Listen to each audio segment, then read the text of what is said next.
Assalamualaikum.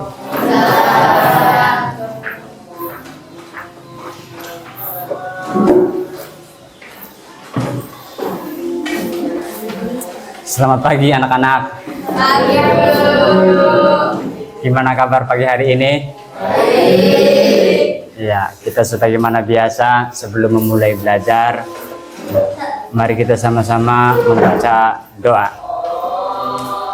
Bismillahirrahmanirrahim. Raditu billahi rabban wa bil islami dinan wa bi Muhammadin nabiyyan wa rasulah. Aku ridho bahwa Allah Tuhanku, Islam agamaku, dan Nabi Muhammad Rasulku. Allahumma nawwir qalbi bi nuri hidayatika, amana wa ta'ardu bi nuri syamsika, abadan abadan ya dzal jalali wal ikram. Assalamualaikum warahmatullahi wabarakatuh. Waalaikumsalam warahmatullahi wabarakatuh. Selanjutnya kita absensi terlebih dahulu ya. Alif Firman hadir gitu. Akram Soimin, Ahmad Hidayat, Diniatus Salimah Hadira, Dodi, Fathullah, Firman Syah, Hayun Ramdhani, Kaila Rahmatus, Kailin Andini, Khotmi Liana, Muhammad Abdul Qadir, Muhammad Arifin, Muhammad Bayin, Muhammad Dimas, Naimatus Sadiyah, Naira Anggikai, Panji, Ramli, Salsabila, Salsabila Salim, Syafitri, Tasila, Ahmad Hidayat.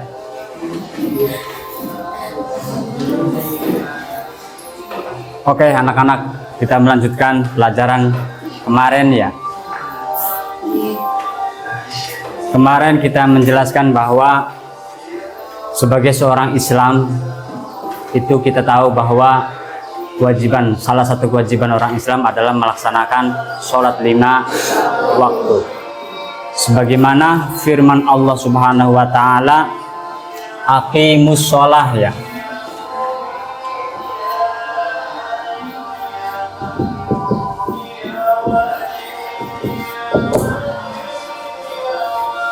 Aqimus sholah itu perintah secara umum ya. Artinya dirikanlah sholat. Kemudian sholat itu adalah ada juklak dan juknis, ada aturan dan ada tata cara ya. Sebagaimana kita tahu bahwa orang-orang yang menjelaskan tentang sholat disebut dengan fuqaha atau disebut dengan orang ahli fikih ya.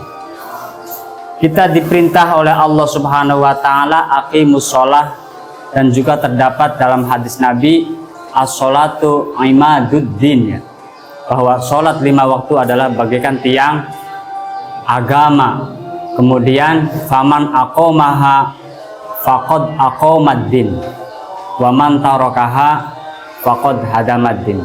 Kata Nabi, sholat itu adalah tiang agama, dan barang siapa yang mendirikan sholat, maka orang tersebut sungguh telah mendirikan agama. Dan barang siapa yang melalaikan sholat, meninggalkan sholat 5 waktu, maka orang tersebut dengan otomatis telah menghancurkan agamanya sendiri. Maka dari itu kita sama-sama pahami bahwa sholat itu ada istilah syarat, ada istilah rukun ya.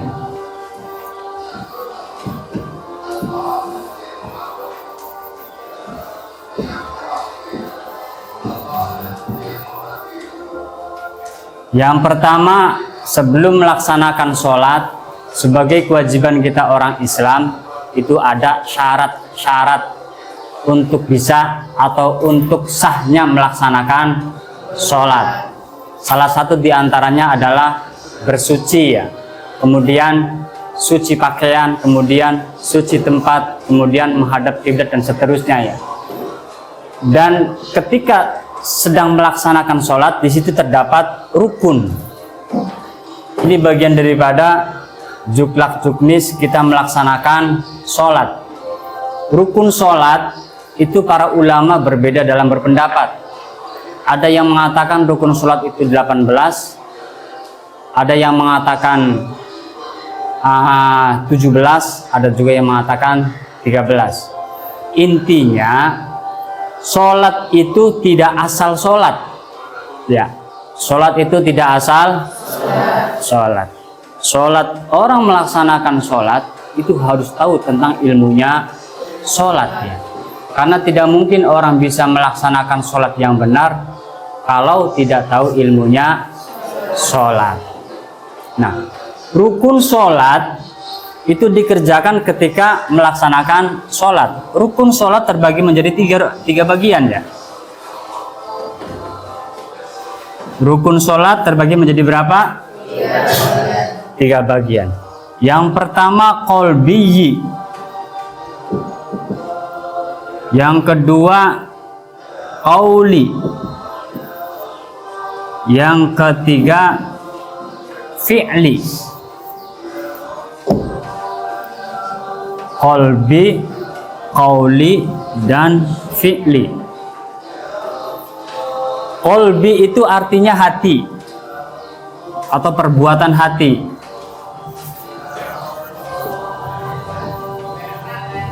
Perbuatan hati, kemudian qauli itu adalah ucapan, fi'li adalah perbuatan. Jadi kita melaksanakan sholat itu bukan hanya sebuah gerakan saja ya. Kita melaksanakan sholat bukan hanya ucapan saja. Kita melaksanakan sholat juga menghadirkan hati ya. Seperti niat. Ketika kita melaksanakan sholat duhur, usolli fardhu duhri arba'a rakaatin mustaqbilal qiblati adaan makmuman atau imaman ya. Kemudian lillahi ta'ala. Niat itu adalah tempatnya di dalam hati ya. An-niyatu qasdu syai' muqtaronan bi fi'li. Definisi daripada niat adalah orang maksud melaksanakan ya. Kemudian muqtaronan bi fi'li, disertai atau bersama melaksanakan sesuatu tersebut. Jadi niat melaksanakan sholat dibarengi dengan melaksanakan sholat ya. Ucapan usolli fardhu duhri, melafalkan niat itu hukumnya sunnah. Jadi Allahu Akbar, dalam hati niat saya melaksanakan atau mengerjakan sholat fardhu duhur. Allahu Akbar, saya niat melaksanakan sholat fardhu asar, dan seterusnya. An-niyat qasdu syai' muqtaronan bi fi'li. Niat itu adalah maksud mengerjakan sesuatu yang bersamaan dengan sesuatu. Niat makan, ya niat makan berarti niat sekaligus makan. Niat minum, niat sekaligus minum, namanya niat. Kalau niat makan tapi nanti di rumah makannya, itu namanya bukan niat ya. Dalam bahasa Arab disebut dengan azam. Perbuatan yang tidak bersamaan dengan perbuatannya itu disebut dengan azam, bukan niat ya. Nanti pagi saya mau jalan-jalan ke kolam renang misalnya, itu namanya bukan niat ya, tapi disebut dengan azam. Kalau niat itu pasti bersamaan dengan perbuatan. Niat wudhu berarti bersamaan dengan wudhu. Niat sholat bersamaan dengan sholat ya. Wa mahalluha fil qalbi, niat itu tempatnya dalam hati ya. Niat tempatnya dalam hati.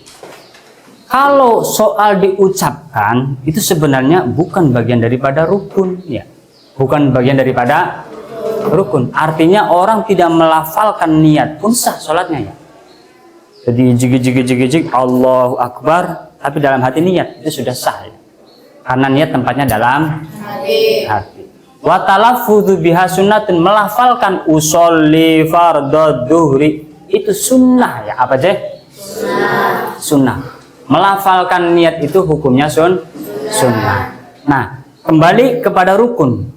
Rukun itu adalah perbuatan di dalam sholat yang tidak boleh ditinggalkan.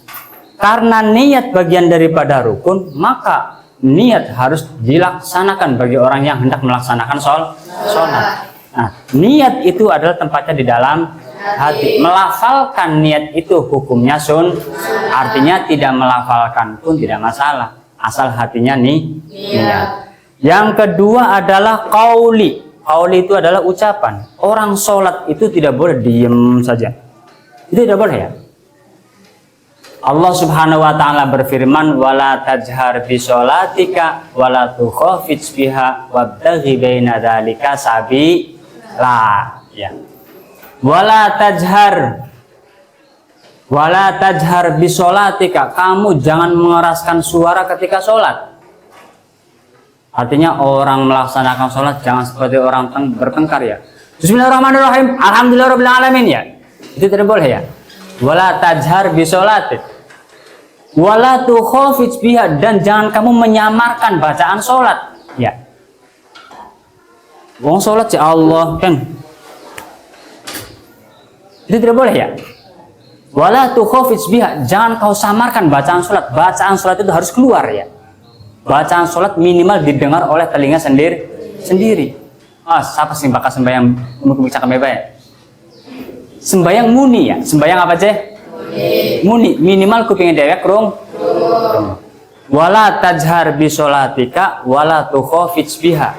Sholat itu ada ucapan itu minimal didengar oleh telinga sendiri. Wabtaghi baina dzalika sabila, ambil jalan tengah, ambil jalan sedang, tidak begitu keras, tidak begitu lirih ya.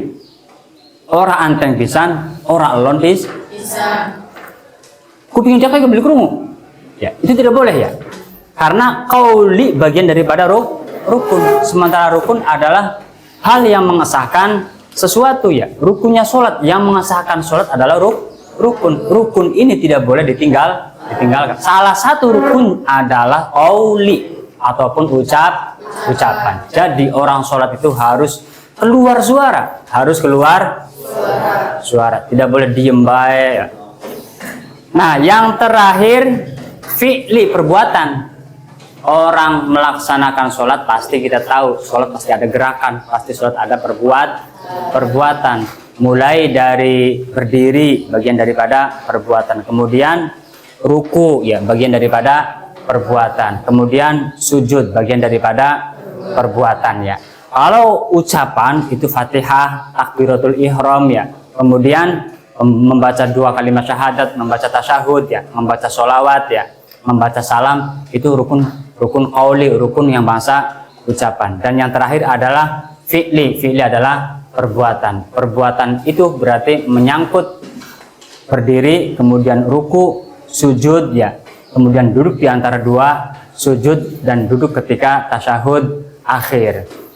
Jadi kesimpulannya adalah pelajaran pada pagi hari ini kita menjelaskan, kita memahami tentang pembagian daripada rukun sholat ya, bahwa sholat itu adalah bukan hanya ucapan tapi juga melibatkan hati, bukan hanya hati tapi juga melibatkan ucapan, bukan hanya hati dan ucapan tapi melibatkan pergerakan atau perbuatan.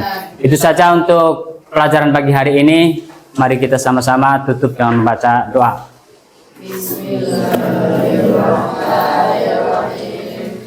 Wal asri innal insana lafi khusrin illal ladzina amanu wa amilus solihati wa tawassaw bil haqqi wa tawassaw bis sabri. Shadaqallahul adzim.